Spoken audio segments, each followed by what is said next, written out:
ante todo, felicitar la comunidad, al País Vasco, ¿no? por este proyecto que empezó hace 10 años y que está llamado a continuar muchos más, ¿no? Y este proyecto es dedicado no a los niños, sino a las familias, a la infancia, ¿no? Sabéis todos que el momento de más dificultad para una familia, ahora, es la llegada del primer hijo. No en vano, buena parte de las separaciones se desencadenan a partir de la llegada del primer hijo. Lo cual quiere decir que las familias entran en un periodo de gran dificultad, y que cada uno le puede dar la interpretación que quiera y la justificación que quiera, pero el hecho objetivo es que el número de separaciones en las familias es muy elevado y que buena parte de estas separaciones se derivan de las consecuencias que tiene para una familia la llegada del primer hijo. Entonces, cuando hay un servicio, un proyecto que va dirigido justamente a facilitar este tránsito a la maternidad y a la paternidad, este tránsito al acceso al mundo social del niño, bueno, pues es un proyecto de hondo calado, y que tiene que ver mucho con el bienestar que va a haber en las familias del País Vasco. El niño puede ser que los primeros años aprenda a andar, aprenda a comer, aprenda a hablar, aprenda a relacionarse, pero las familias, los primeros años del niño aprendemos a ser familia. Y lo aprendemos juntos, y no lo podemos aprender solo. Igual que cocinar, no se puede aprender solo, hay que aprenderlo en comunicación, participando con otros, haciendo cosas juntos, probándolo solos. Bueno, pues siendo mucho más serio que el cocinar, evidentemente, el aprender a hablar, no se puede aprender a hablar solo, y aprender a ser aita y ama tampoco se puede aprender solo. Se necesita mucha comunidad alrededor. Así que enhorabuena, felicidades de agradecimiento por la atención que el servicio, el proyecto dedica a las familias.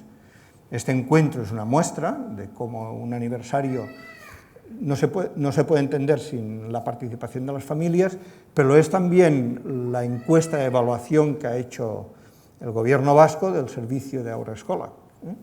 Yo creo que es la primera evaluación que se hace del servicio, y se hace teniendo en cuenta las opiniones, las necesidades de las familias. Y además creo que es la primera vez en el Estado que algún gobierno se preocupa por pensar, por saber qué piensan las familias de los servicios educativos. Así que muchas gracias, felicidades, y a ver si los demás vamos aprendiendo de estas cosas.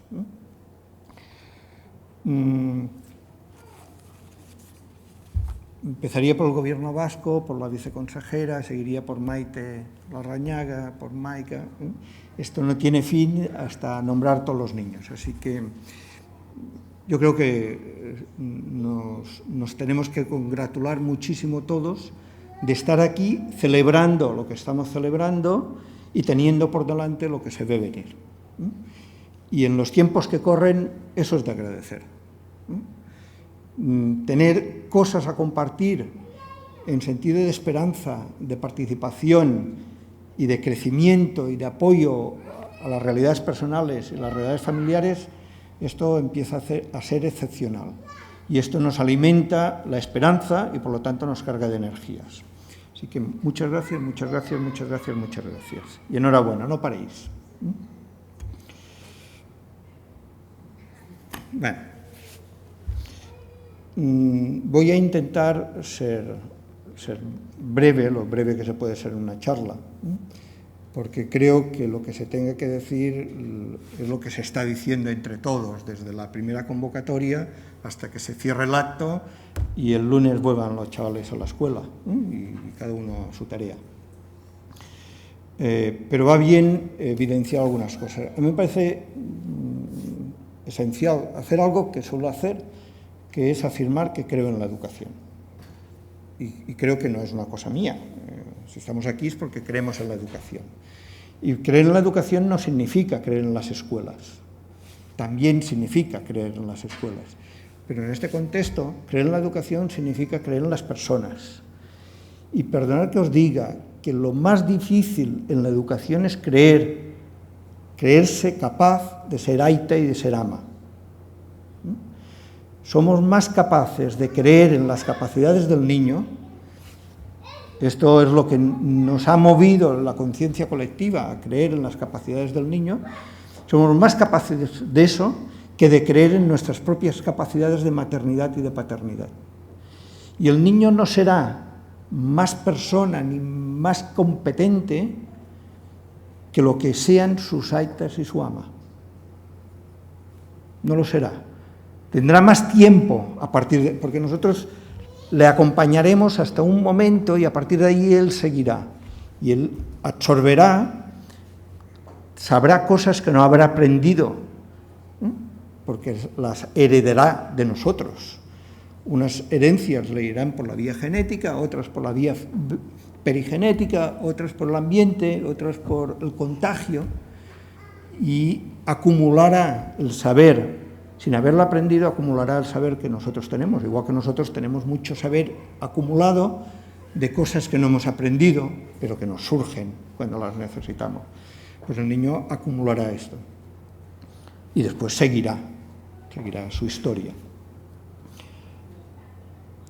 Pero este saber este saber que el niño tiene que acumular y acumula, absorbe, aprende sin aprender, sabe sin aprender, es lo que el ama, la aita, la aitita, la mama,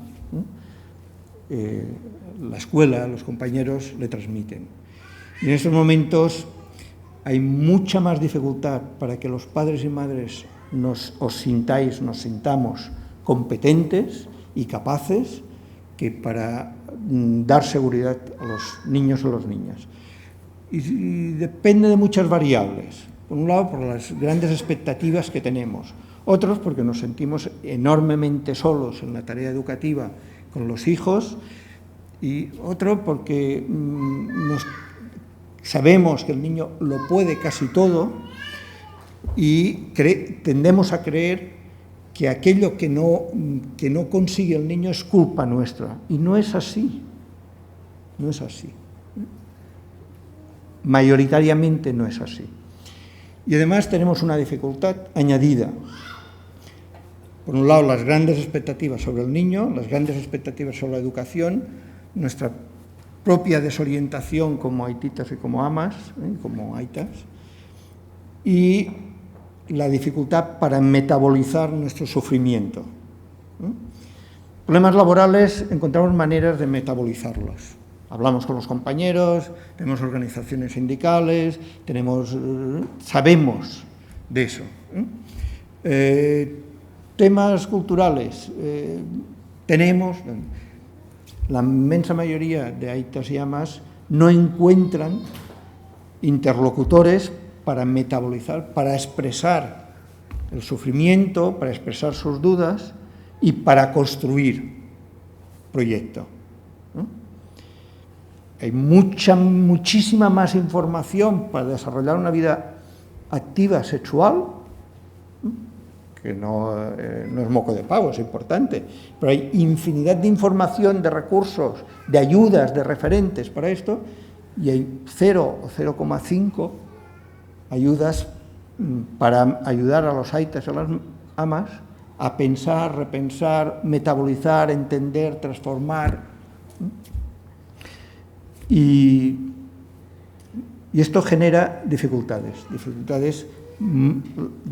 muy importantes en la competencia materna y paterna, pero no porque no seamos capaces, sino porque no nos sentimos capaces y ante cualquier dificultad tendemos a sentirnos culpables.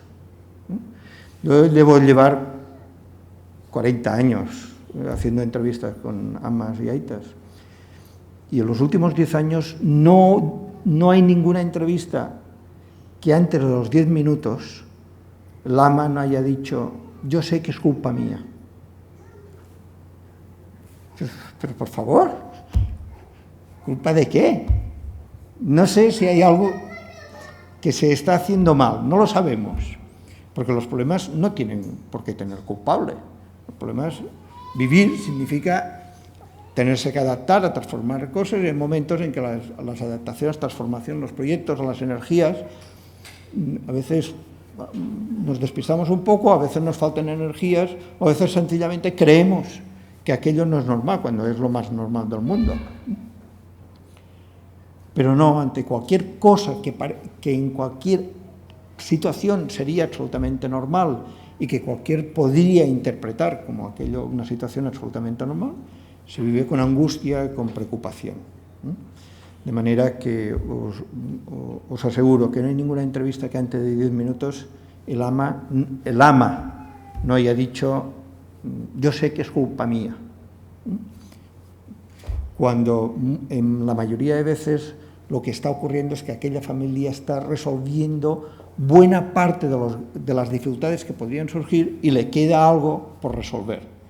Y no valoran aquello que están resolviendo y valoran aquello que falta por resolver. Como si cualquier dificultad en el niño se derivara de una mala práctica educativa, de un mal ambiente familiar. Y no es así. Las dificultades no son averías, no son estropicios. Las dificultades, como cualquier excursión, como cualquier proyecto de trabajo, son dificultades, son incidentes, son momentos en los que uno tiene que reelaborar algo. Pero que aparezcan dificultades no tiene nada que ver con las culpas. Y que haya alguna dificultad normalmente tiene que ver con el resto de un gran problema que hubiera podido ser y que no es.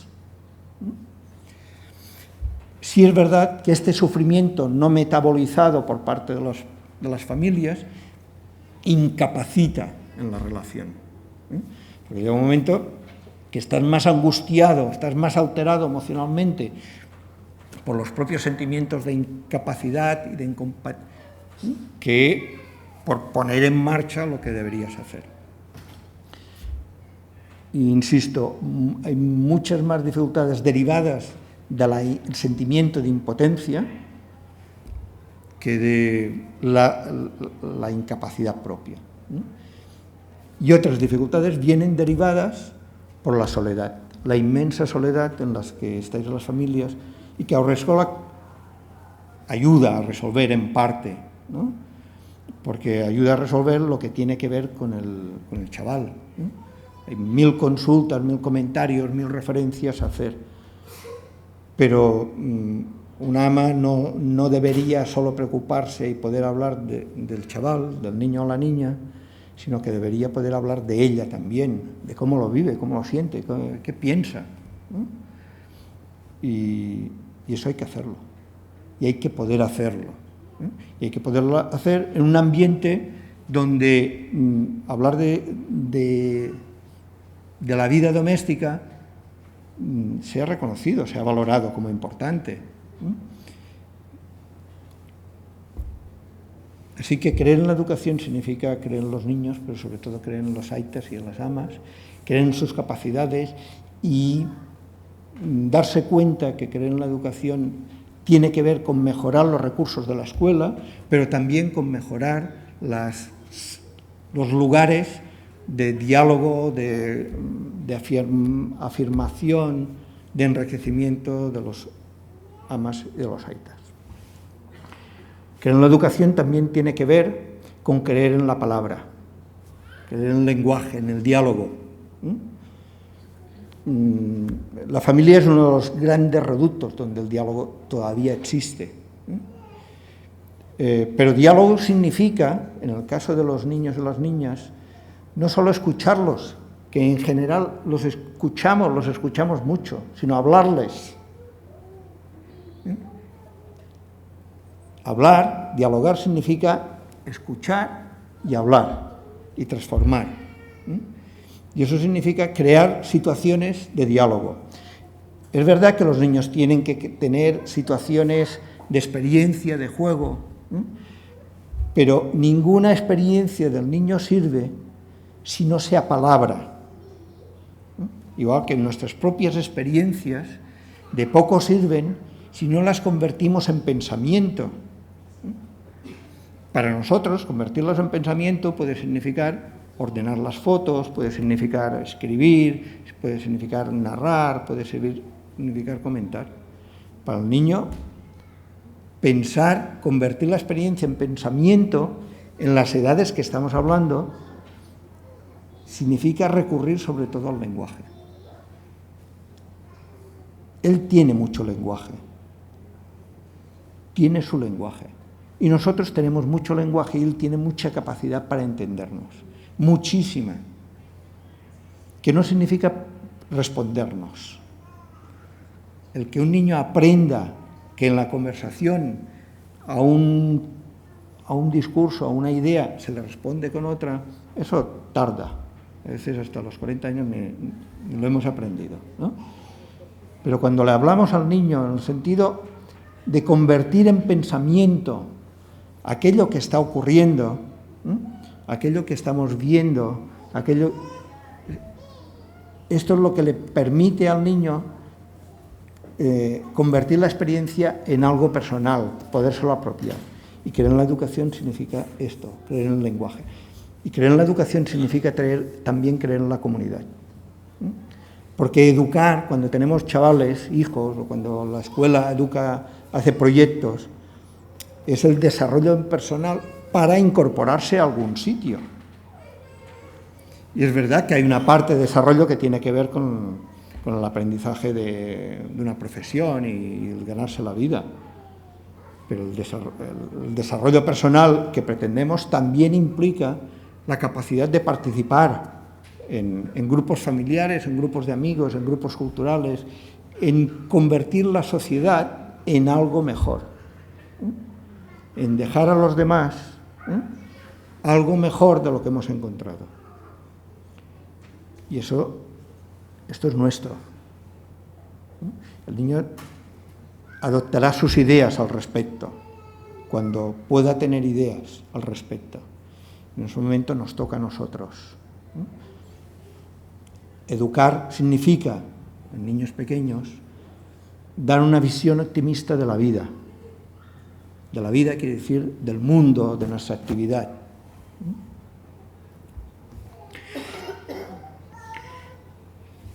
¿Qué pasa con nuestros niños y niñas? Nuestros niños, es verdad, son más competentes, mucho más competentes de lo que era yo a su edad. Tampoco no necesitaba saber lo que ellos saben. Mi nieto me coge el iPhone y maneja las fotos para arriba y para adelante y sabe lo que busca, y cuando lo busca sabe dónde está y sabe qué hacerlo. A mí me tuvieron que enseñar, a los 55 años me tuvieron que enseñar cómo se hacía, y todavía me tropiezo. Bueno, son mucho más competentes en cosas que ahora necesitan y que son habituales y que nosotros no hemos necesitado en aquel momento. También es verdad que les exigimos muchísimo más. A un niño ahora de 1 año y medio o 2 que no hable, echamos todos a correr, y bien hecho. Cuando no hace muchos años, a los niños de 3 o 4 años, si no hablaban, bueno, pues es pequeño todavía, ¿no? Que iba a ser pequeño. Y estar atentos a sus dificultades a veces significa intentar mantenerlos en primera línea de desarrollo. Bueno, y es verdad que esto es fruto de muchas oportunidades que tienen, muchas más oportunidades, de que tienen mucho más lenguaje y de que participan en situaciones mucho más complejas. Esto de ir a una escuela infantil, a una escuela, esto es muy moderno. Esto no tiene más de 40 años. Y esto abre un mundo increíble. Venimos de un mundo donde los niños, yo he crecido en una familia que podía ser muy feliz, pero era un ambiente muy pequeño. Entonces yo me lo debía pasar muy bien pero evidentemente mis competencias tenían que ver con aquel entorno. En estos momentos no, y tiene mucho más complejo. Pero eso supone una serie de ventajas y una serie de posibles amenazas. Una es que por un lado son mucho más competentes, tienen muchas más estrategias intelectuales de las que teníamos. Yo no me envidio, no tuve conciencia de cómo era yo visto desde fuera hasta los 40 años, y mi nieto, que es de la edad de vuestros hijos, a sus 16 meses, se ha visto en mucho más vídeos de los que yo me he visto a los 60 años. Y esto no es anecdótico, porque esto significa que estos chavales, vuestros hijos, mi nieto, el de Maite, han iniciado el desarrollo de unas estructuras de pensamiento distintas a las nuestras. Yo aprendí a pensar por el lenguaje verbal y me mantengo en el lenguaje verbal. Yo pienso leyendo, pienso hablando, pienso escribiendo, pienso mirando, interpretando, discutiendo, participando. Estos chavales no. Estos chavales aprenden de las imágenes. Las imágenes son instrumentos de lenguaje espontáneo para ellos. Yo en la universidad me enseñaron a leer imágenes. Una imagen pues no era solo ver un caballo, no, pues mirar, fijarse en detalles. Bueno, esto yo lo aprendí a los 20 y tantos años, y todavía me falta. Estos chavales tienen esta competencia que a nivel de pensamiento significa pasar de la velocidad del sonido y del pensamiento lineal al pensamiento complejo y a la velocidad de la luz, porque la imagen es luz. Ven una imagen, son capaces de ver una imagen, y una imagen nosotros cuando hago artículos me dicen, bueno, pues un artículo de 3.000 teclas, clics. Muy bien, pues una imagen tiene más información que un artículo de 3.000. Tiene muchísima más información. Y además es reinterpretable.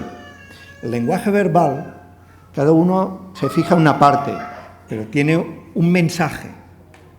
Sabemos lo que queremos decir. Una imagen no. Una imagen, cada uno la interpreta y se fija en aquello que le parece, que le llama la atención, y la reinterpreta después. Con lo cual su pensamiento es mucho más rápido, mucho más complejo, y puede resolver problemas que yo no puedo resolver todavía. Hay otras cosas que no las saben hacer. Pero os pondría muchos ejemplos de problemas complejos de manipulación de materiales que los niños de 2 años saben hacer con una facilidad espasmosa, y que puesto el mismo material a aitas y amas y andereños, no lo saben hacer. Tienen que ir ensayando hasta que encuentren la manera. ¿Por qué? Porque nosotros, los adultos, pensamos por generación, pensamos en pensamiento lingüístico, con un pensamiento lineal, y ellos utilizan nuestra estructura. ¿Esto es bueno? Claro que es bueno. Pero esto abre frentes distintos a los que estamos habituados a manejar. Y no puede significar que estén solos. Un niño no necesita que se le dirija, pero un niño no puede estar solo siempre. Y no puede estar en el lenguaje icónico permanentemente solo o habitualmente solo. Porque el desarrollo no es un desarrollo aislado de yo para mí con lo mío, sino que el desarrollo es el resultado de la interacción, de la interpretación, de las relaciones con los demás y mi pensamiento, que también modifica a los demás. Así que tenemos niños con instrumentos de gestión cognitiva muy nuevos que abren campos extraordinarios de pensamiento, de gestión y, por lo tanto, de problemas. Cuantas más cosas sabemos, más problemas podemos plantearnos, por suerte. y eso nos entusiasma, descubrir nuevos problemas. Si tenemos competencias y resiliencia ambiente para hacerles frente, encantados, pero descubrir problemas y quedar solos, eso es angustioso. Entonces, los niños tienen problemáticas, afrontan problemáticas que escapan en bastante, en exceso, a las problemáticas habituales en los niños de estas edades de hace 30 años. Hace 30 años había muchos problemas de niños con problemas de higiene, de salud, etcétera, etcétera. Ahora, a verlos haylos, vuelve a verlos más de los que debiera, pero no es un problema en este momento generalizado, ¿no? Pero sí que hay muchos niños, aquí lo pongo así porque es el lenguaje que utilizamos en nuestro argot profesional, niños con sufrimiento mental excesivo. Es decir, con más realidades y más experiencias de las que pueden absorber y pueden interpretar. Y esto tiene una causa y una solución muy fácil.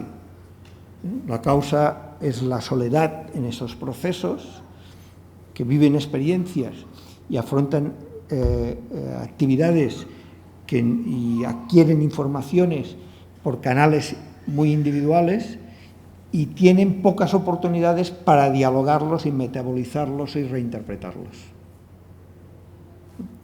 Entonces se van acumulando informaciones, como cualquiera de Aita o Ama que aprende cosas, se informa de cosas de su hijo, respecto a su hijo o su hija, necesidades y así, y piensa, esto es nuevo, voy a ver qué hago, ¿no? Bueno, pues tiene que poderlo hacer, tiene que tener con quien hablarlo, con la pareja, con las amigas, con los abuelos, ¿no? Porque si no se van acumulando informaciones que deberían provocar adaptaciones y no las pueden provocar. Por esto es importante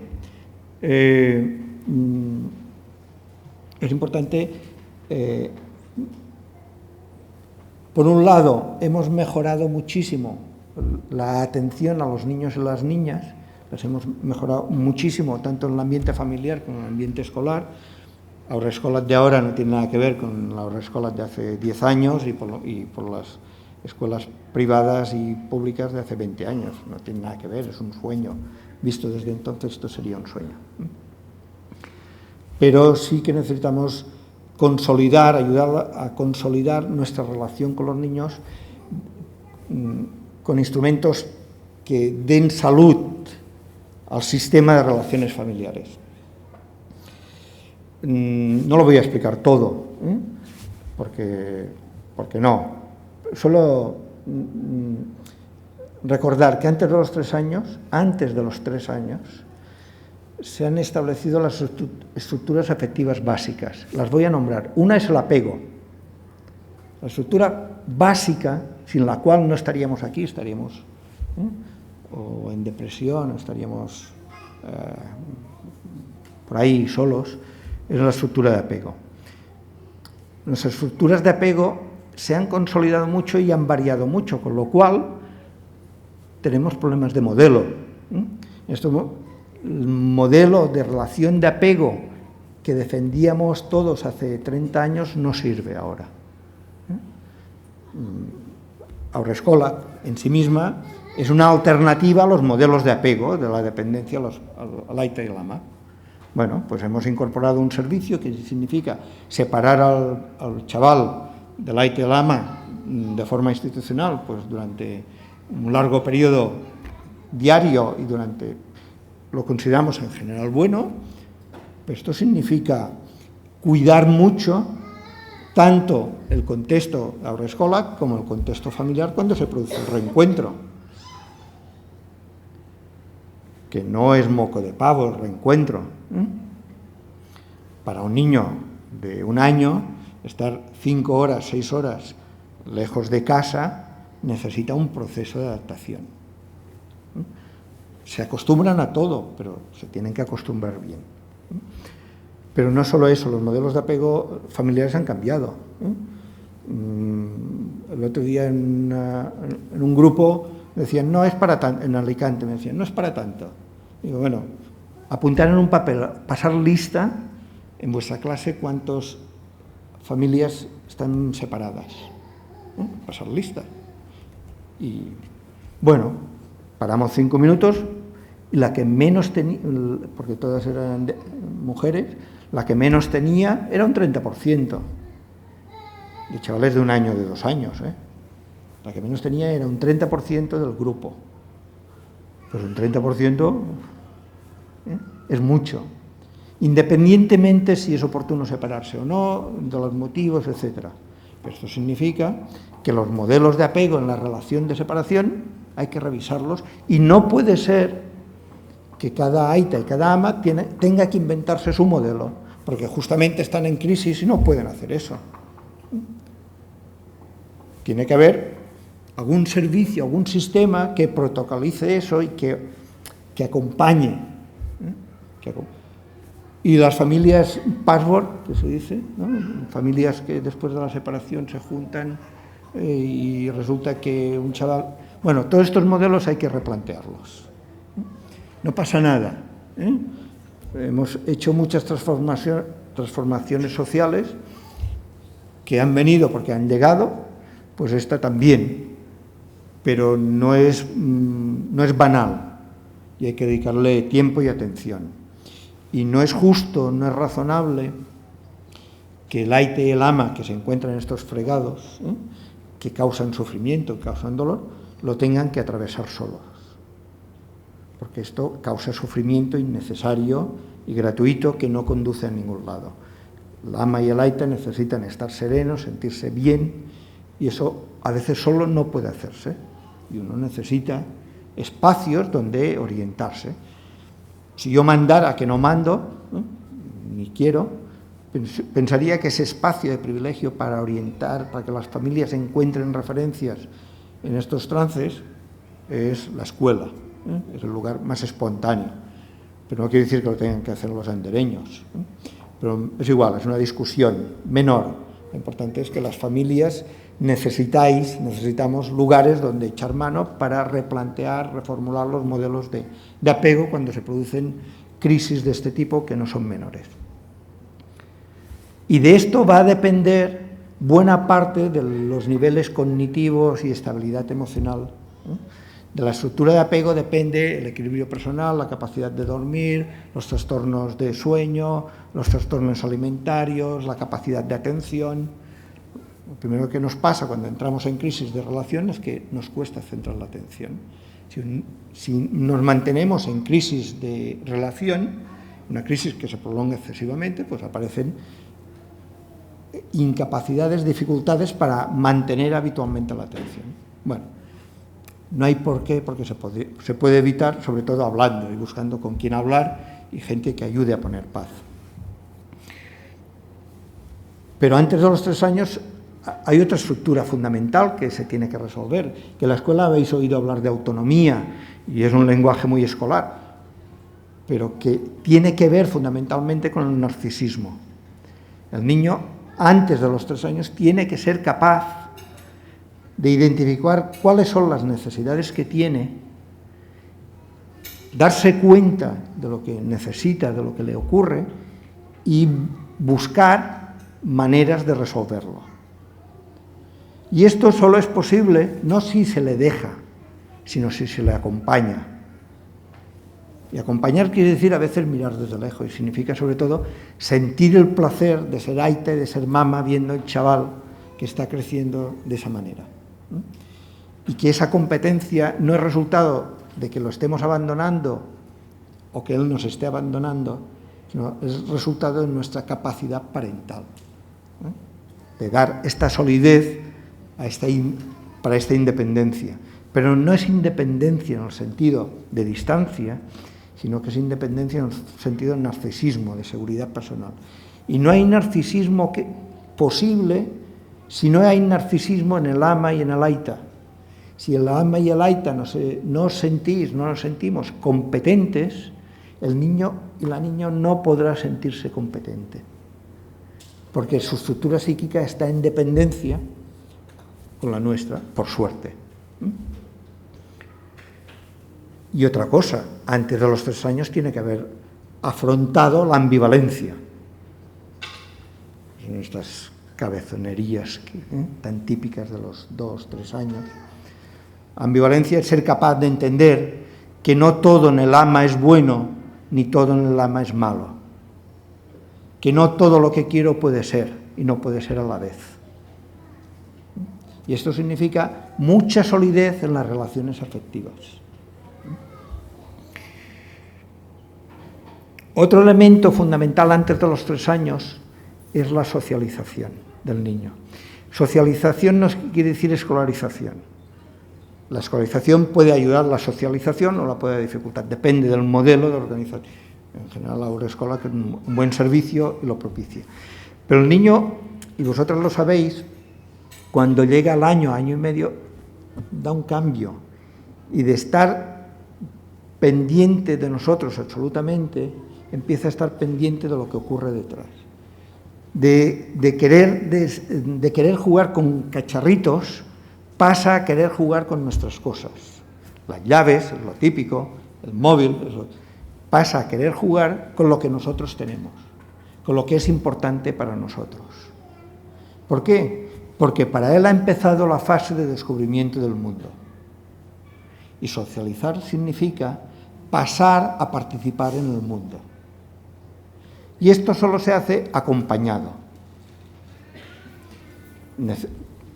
Tenemos nuestro mando de la tele y quiere nuestro mando. Le damos otro que tenemos por allí escacharrado y no lo quiere, quiere aquel. Unas llaves, las nuestras, el móvil, el nuestro. Estamos hablando, quiere nuestro teléfono. No es capricho, es necesidad. Es necesidad de encontrar vehículos de participación. Y esto solo puede hacerlo un ama y una aitita,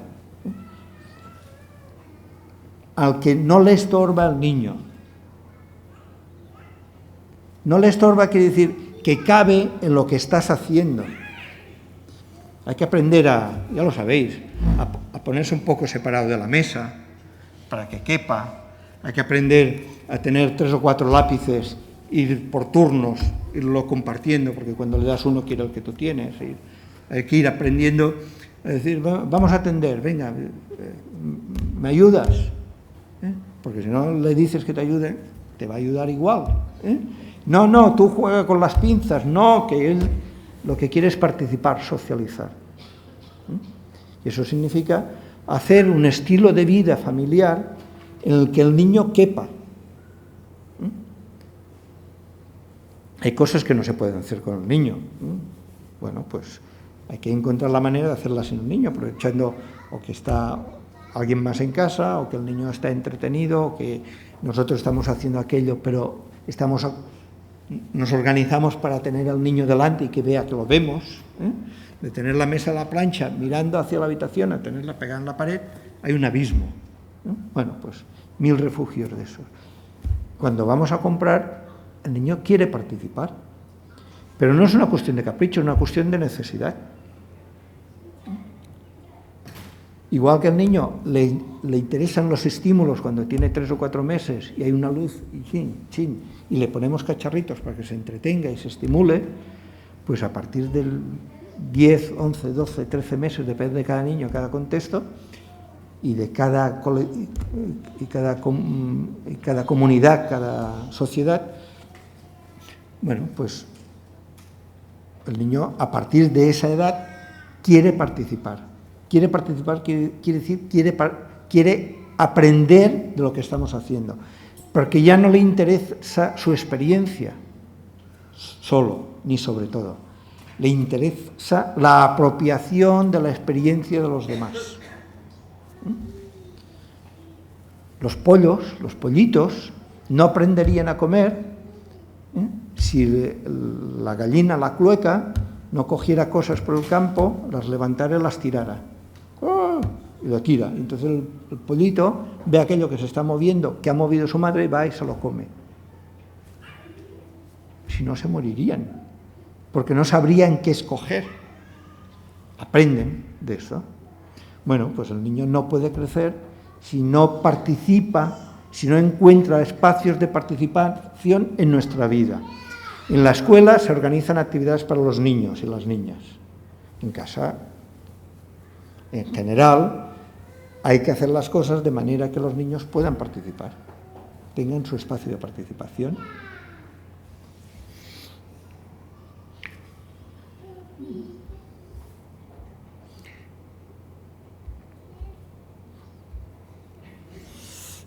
Ideas básicas. Yo pensaba, si yo estuviera aquí, me gustaría que me dieran ideas concretas. Yo creo que he hablado de cosas concretas, pero voy a decir 4 muy concretas. Necesidades educativas en el ambiente familiar. Primero, el buen estado de ánimo de la familia. Buen estado de ánimo parte fundamentalmente de saberse que uno es una excelente ama y una excelente aita. Y que no puede haber mejor ama o mejor aita que aquel. ¿Que puede mejorar? Bueno, también puede empeorar. Podemos mejorar cuando podemos canalizar energías en eso y cuando encontramos algo que nos merece la pena. Pero el buen estado de ánimo de la familia es fundamental. Y eso significa confiar en las propias capacidades, en las capacidades del compañero o compañera, y significa también no querer hacer muchas cosas. Porque cuando queremos hacer muchas cosas fruncimos el ceño y vamos al directo. Y el niño no puede ir al directo, no puede focalizar. Focalizará más adelante. Ahora no puede. Y esto significa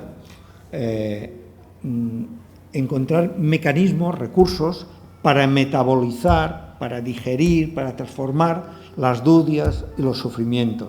Los sufrimientos en el trabajo incomodan y a veces muchísimo. Los sufrimientos en la familia incapacitan.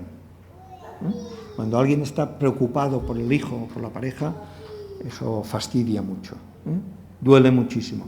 Y hay que encontrar mecanismos para metabolizar, para transformar, para reinterpretar. Otro elemento clave a mí me parece que es el organizar los tiempos, la vida, las actividades de forma que sean compartidas. Hay comunidad, la mía, en Menorca, es algo muy difícil de conseguir. En cuanto nos juntamos 10 personas, se monta una mesa para los niños y niñas y una mesa para los adultos. Si los niños lo que quieren es participar, lo que quieren es estar en la conversación. Y hay algo más bonito que participar en una mesa donde estamos todos, cada uno a su ritmo. Bueno, y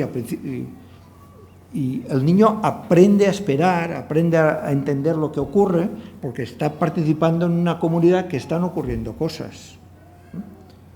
Aprende algo fundamental, que es el diálogo. El niño aprende a hablar si aprende a escuchar, y aprender a escuchar no significa cállate y escucha, sino que está en un contexto donde las cosas que ocurren tienen interés para él y lo que se le dice tiene interés para él. Y que cuando él dice algo, los demás lo escuchan. Escuchar quiere decir actuar en consecuencia. Pues esto. Quiere decir crear situaciones, organizar la vida familiar de manera que cada día haya conversación.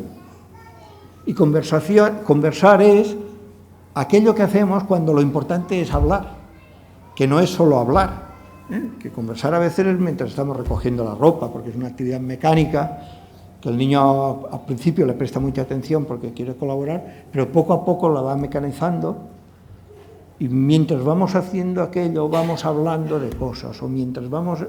El coche tiene un problema, que es que no nos vemos. Pero conversar es dedicar tiempo de la comida a hablar.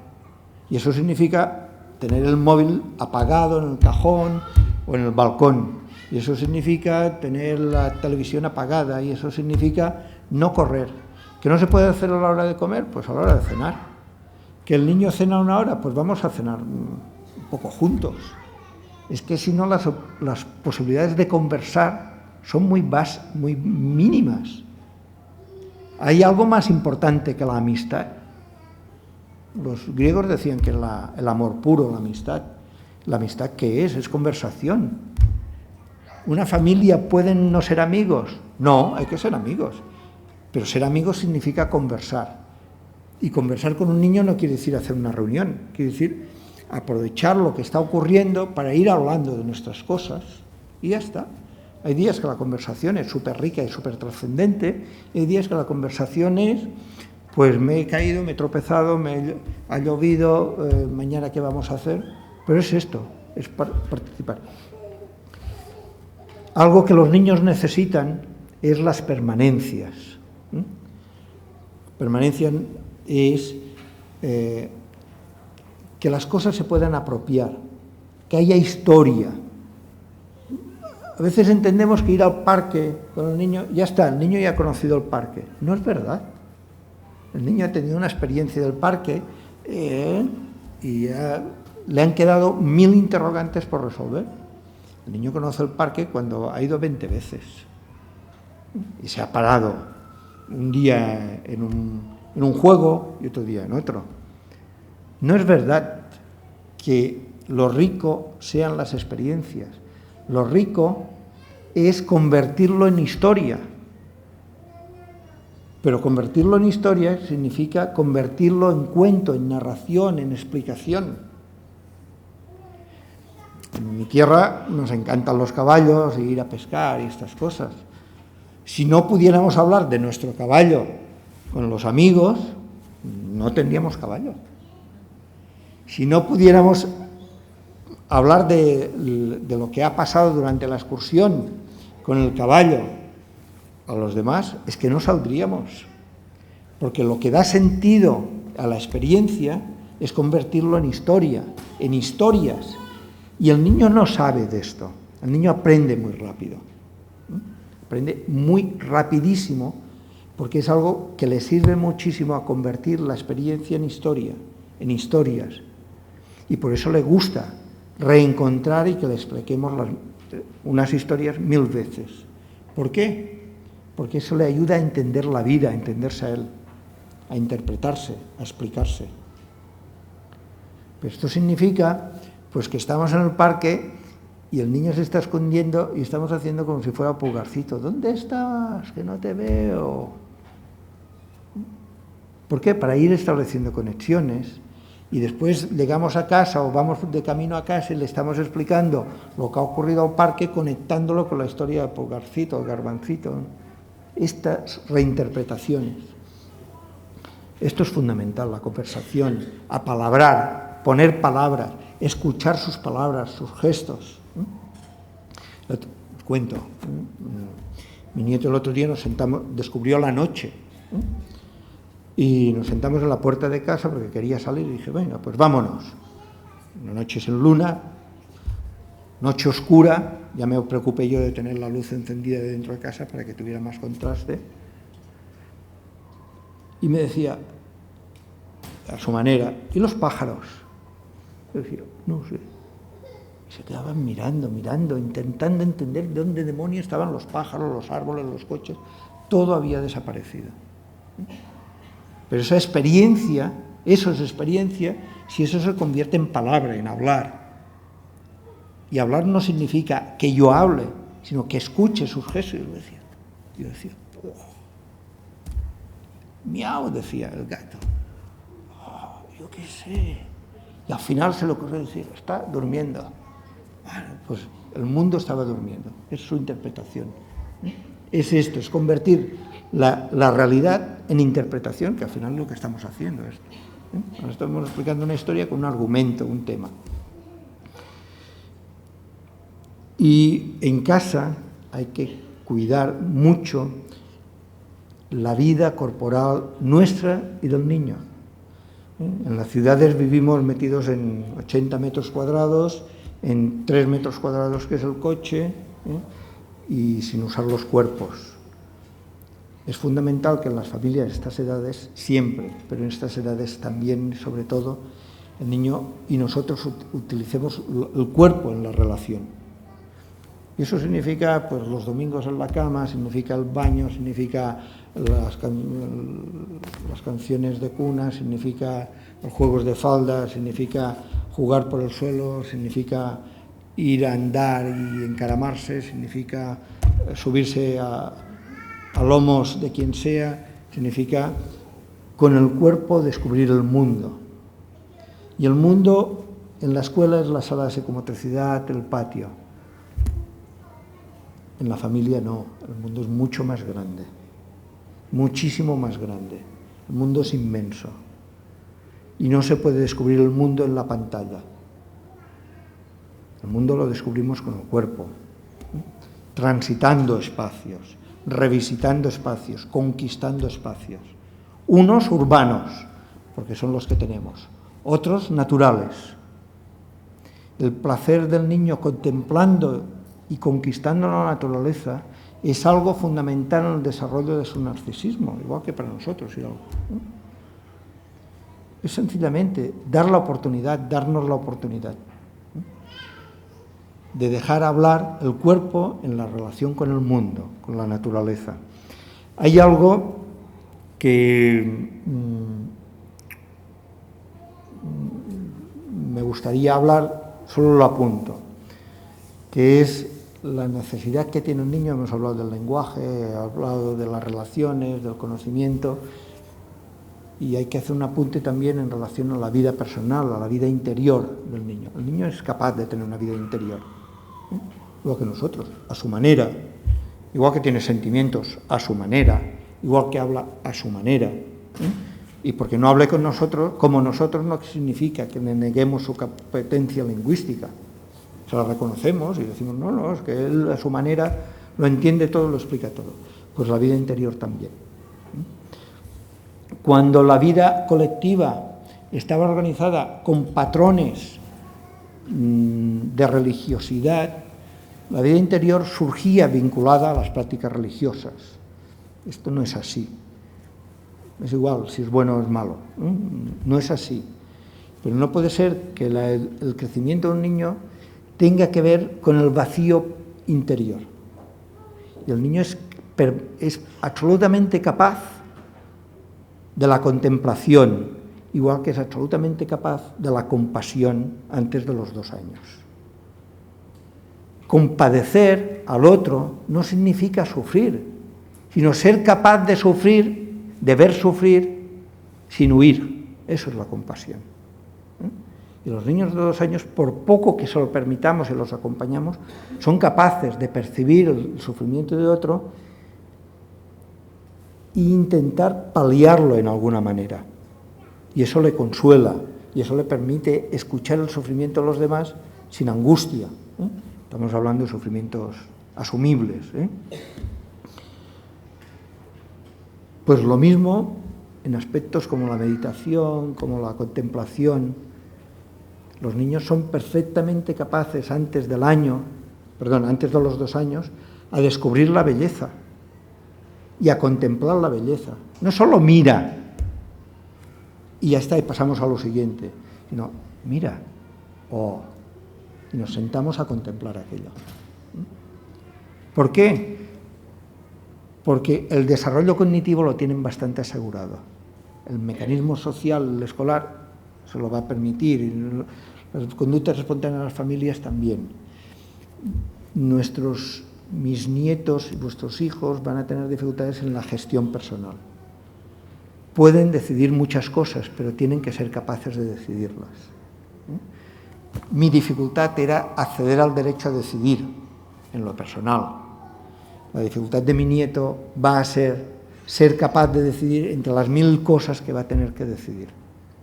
Y esto solo se hace desde un constructo personal de vida interior, donde las cosas, además de sentimientos, tienen resonancias en lo más profundo de cada uno. Déjenme acabar con algunos ejemplos, ¿no?, de prácticas muy concretas, en 5 minutos máximo. El cuento. En las familias es bueno que se expliquen cuentos, y es bueno que se expliquen cuentos a diario, y es bueno que busquemos el rato de explicar el cuento y que sea un rato sagrado. Cuando hacemos el baño, aquello es sagrado, ya puede pasar lo que quiera, nosotros estamos en el baño, estamos acompañando al niño y no dejamos al niño para ir al teléfono o para ir a la comida, no, porque no sabemos que aquello es importante por seguridad y por afecto. Bueno, pues los cuentos lo mismo. Tenéis bibliotecas, tenéis buenas bibliotecas. En los cuentos con los cuentos se puede hablar a los niños o con los niños del sufrimiento, se puede hablar de la muerte, se puede hablar del aita, del ama, de cómo me gustaría mi ama, cómo me gustaría mi aita, qué es lo que me hace sufrir. Todo esto se puede hablar. ¿Por qué? Porque estamos hablando de algo que podemos compartir. Hasta que el niño no identifique sus propias emociones y narraciones interiores, va a ocurrir un tiempo. Primero necesitará encontrar un referente exterior. Y además tiene un valor fundamental el cuento, que es centrarse la atención en algo hablado. Los niños no tienen dificultad para atender el iPad, ni para participar en una canción. Eso ya hemos aprendido. Mis nietos y vuestros hijos tienen dificultades para centrarse a seguir un cuento de principio a fin, para reinterpretarlo. Y es fundamental, las tecnologías de la información, y es fundamental entrar en un proceso de narración, de interpretar. Bueno, estos son recopilaciones que tenemos de cuentos, se las haré llegar a Maite, de cuentos para hablar con los niños de la muerte, de las separaciones, de cuestiones de género, si niños y niñas, si niño pero niña, pero niña pero niños, estas cosas que a los adultos nos inquieten y a los niños a veces les crean interrogantes sin llegarles a inquietar. Cuentos para... ¿Está repitiendo? Bueno.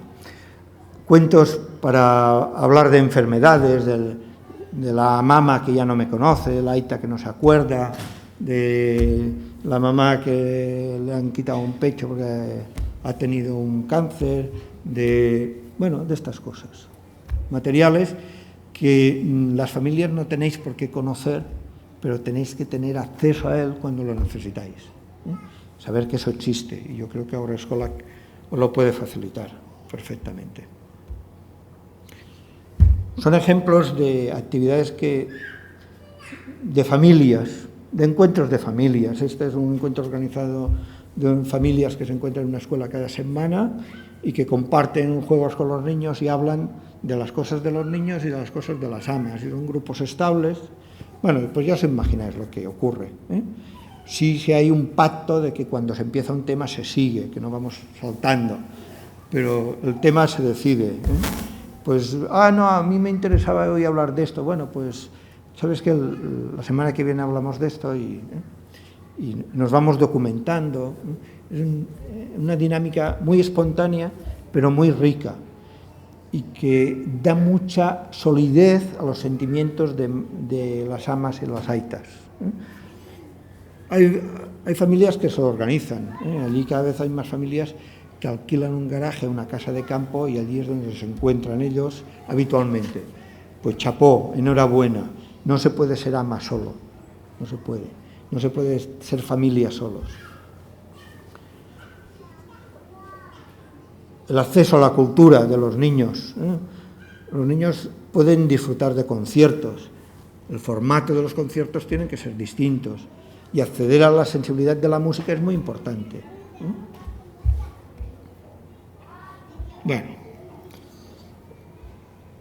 Bueno, yo creo que voy directamente a un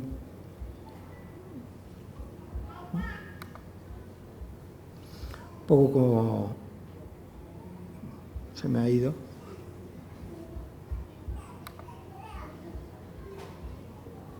Bueno, pues esto, ¿no? Esta capacidad que tenemos nosotros y los niños y las niñas, en este caso están haciendo yoga, son chavales de 2 años. ¿Os imagináis la paz con la que son capaces de vivir y la paz con la que son capaces de gestionar sus estados de cólera, que los tienen?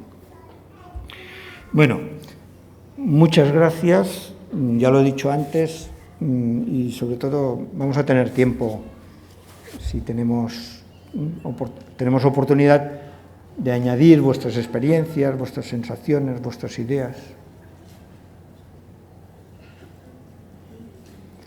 Me han dicho que yo mismo dé la palabra.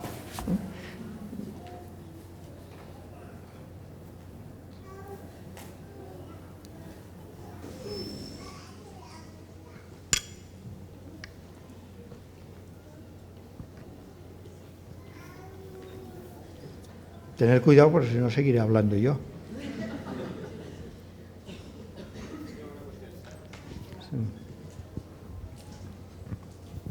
Ahí, se me oye, sí.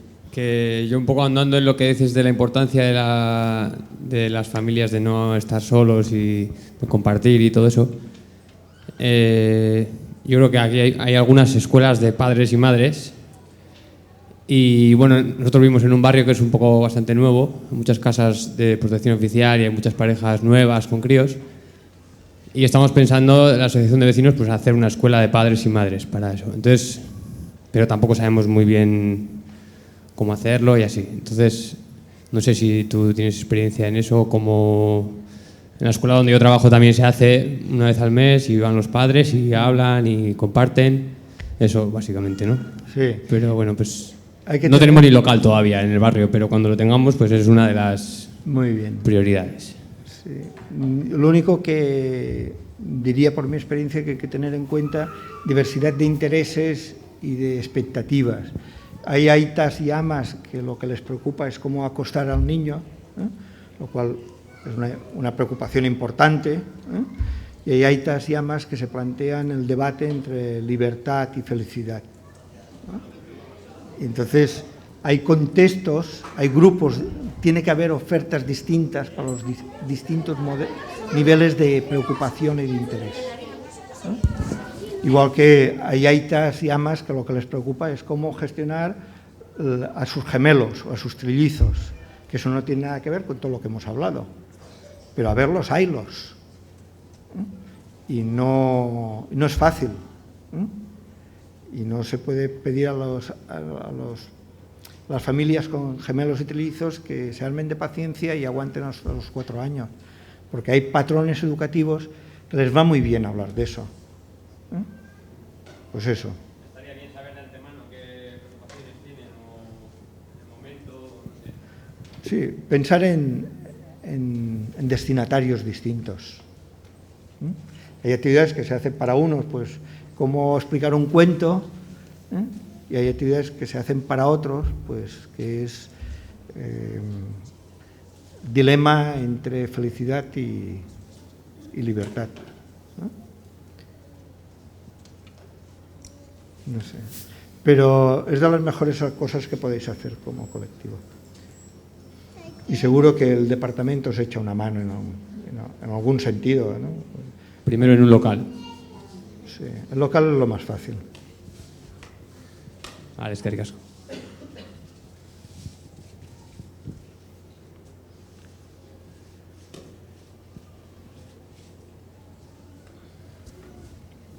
Allí.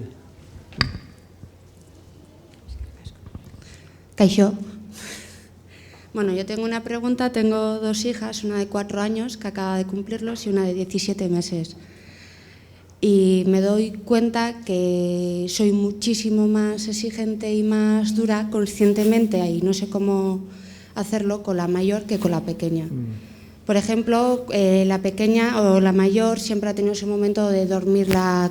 La dormíamos, estábamos con ella en la cama hasta que se durmiera, le contábamos el cuento 1 o 2 veces, le hacíamos mimos, y ahora se ha convertido en espera en la cama hasta que duerma la pequeña, y muchas veces cuando voy la mayor ya está dormida y me da mucha pena.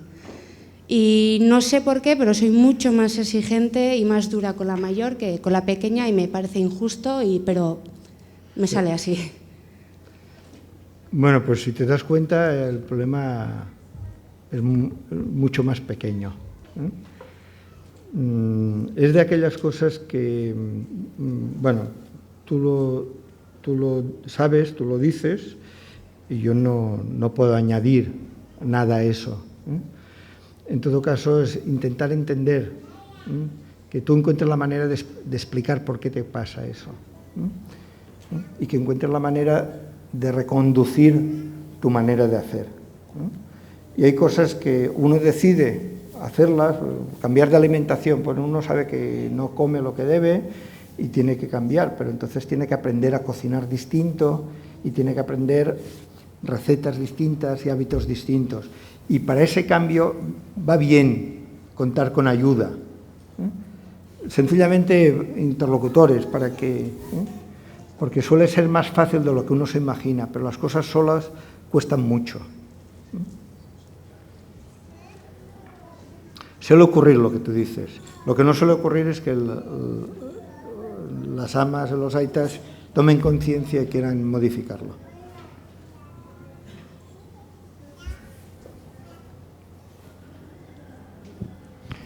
Si con la hora, las 2 horas o las 3 horas que estéis aquí, os vais con una imagen bonita de vuestra maternidad, de vuestra paternidad, esto es un éxito.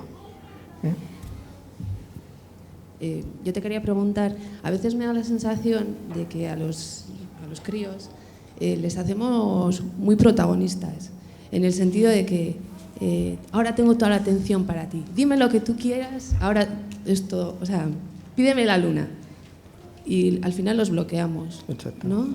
Es lo que tú comentabas del amigo, ¿no? Del conversar y de participar. Los niños toman muchas más iniciativas, se esfuerzan mucho más si no los gratificamos continuamente. Si el resultado de su acción permanentemente es nuestra gratificación, el sentido propio de la acción cae, porque nuestra insistencia toma cuerpo, porque tiene contenido afectivo que oculta su satisfacción, ¿no?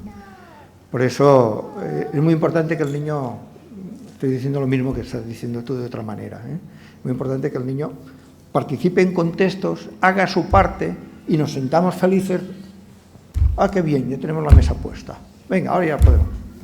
Pues la tenemos, la hemos puesto. Ah, ya está puesta, bueno, pues perfecto, venga. Porque si nos dedicamos a gratificarlo desde el reconocimiento afectivo, ay, qué bien, qué grande, has puesto mira, que has puesto los tenedores, qué bien, qué grande. Llega un momento que esto ya no alimenta nada y el sentido de la acción para el niño se ha perdido. Y el niño sube una escalera no para que le digamos qué grande que eres, que has subido, sino porque le gusta llegar arriba. Y entonces sí que está bien que nos demos cuenta que ha llegado arriba, le digamos, ¿qué? ¿Estás contento, A mí, en mi caso, bueno, yo tengo 3 chicos, entonces en el momento que puedo darle a uno la atención personalizada solo a él, pues querer crear un momento un poco especial, ¿no? Pero bueno, igual es darse cuenta de que el momento especial es, pues eso, ese juego de amistad. Sí. Sí. Es tan importante el momento individual como el estar bien juntos. No es más esencial estar bien con uno que estar bien con que todos estén bien juntos. Estar bien juntos no es menos satisfactorio que estar bien individualmente. No puede serlo. Lo es cuando nosotros lo convertimos en el momento mágico, que es el momento de la exclusividad. Pero eso es nuestra interpretación, nuestro objetivo. Los niños se sienten, gozan de ser miembros de un grupo y de estar bien en el grupo. Estamos hablando de grupos de 2 o de 3, no de 40. Como decías, bueno, es que como el mundo de los padres es el mundo de las dudas constantemente. Sí. Siempre mi duda es eso, que como vamos a todos los lados, todos juntos, siempre todos, no sabe quién es cada uno. O sea, él, solo él. Bueno. Sí lo sabe, sí. Sí.